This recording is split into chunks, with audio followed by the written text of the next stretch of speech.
Hello and welcome to the technical presentation for the Smart on Fire CDC Guideline Decision Support Project. Team members include Dinesh, John, Raj Kamal, and Yuping. Our team mentor is Kelly McClure and our client is Dr. John Moon. We will be building a Smart on Fire app that will accept a set of guidelines from the CDC, specifically for the Zika virus, and inform the provider whether or not a patient should be further screened. Our app will provide information and warnings on behalf of the CDC. This app will work alongside the provider's on-premise EHR. Guidelines will be provided by the CDC to our app and provide the base information to our algorithm to identify a match. These guidelines also contain the follow-up action when a match is found. The CDC is ultimately responsible for creating and distributing these guidelines. CDS hooks is a specification that allows for a hook-based pattern for triggering events from within the client's own EHR and will be used to trigger our app into action.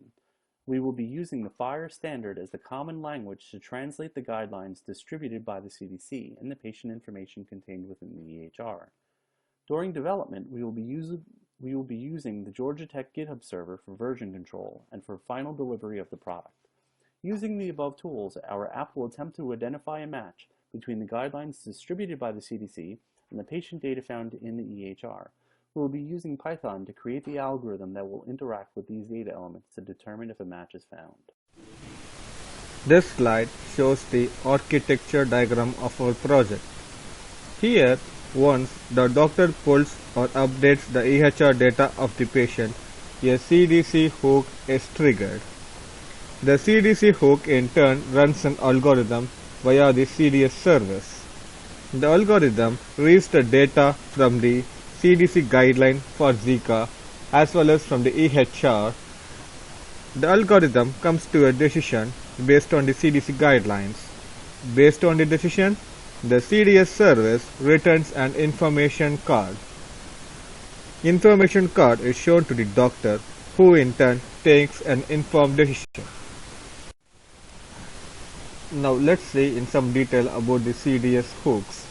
The CDS hook is a technology from Smart on Fire that allows the CDS system to register with an EHR using a hook pattern. As of now, the CDS hook is available only for some predefined functions like retrieve patient data from EHR. As part of this project, we are planning to register the CDS hook for update patient as well through the cdshook.org website. The algorithm returns true. The CDS hook displays an appropriate card on the FHIR app. The cards convey some combination of text like the information card or alternate suggestions like the suggestion card. For this project, the primary data inputs are the CDC guidelines and the EHR. CDC guidelines is in conformance to the standard DSTU2, which is designed for clinical data recording. So the algorithm component of the CDC guidelines powers the algorithm component of our app. The flow of data is shown in the diagram here.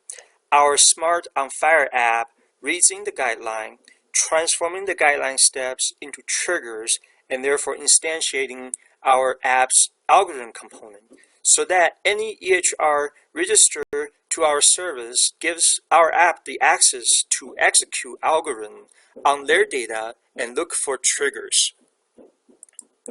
Triggers work on resources like patient, condition, observation, encounter, and organization. We also have travel data that is not in FHIR right now. So what we have here is a data format that could become part of FHIR, and it has a SNOMED code for travel as well as using a coding system for locations the patient has visited. We also have two reference information from the CDC. One is the concise medical concepts for Zika. The other is the informational reports and brochures in more human-readable form. Hello everyone, I am Dinesh. This is the Gantt chart suggesting the timelines and resource allocation for our project. We have had 2 meetings so far with the client, and we have completed the requirements phase of the project. We are currently working on architectural and design phase of the project, and in our next meeting with the client, we will be presenting our design documents for approval. We are planning to finish the project by first week of December, and everything is going according to the plan so far. Thank you and have a good day.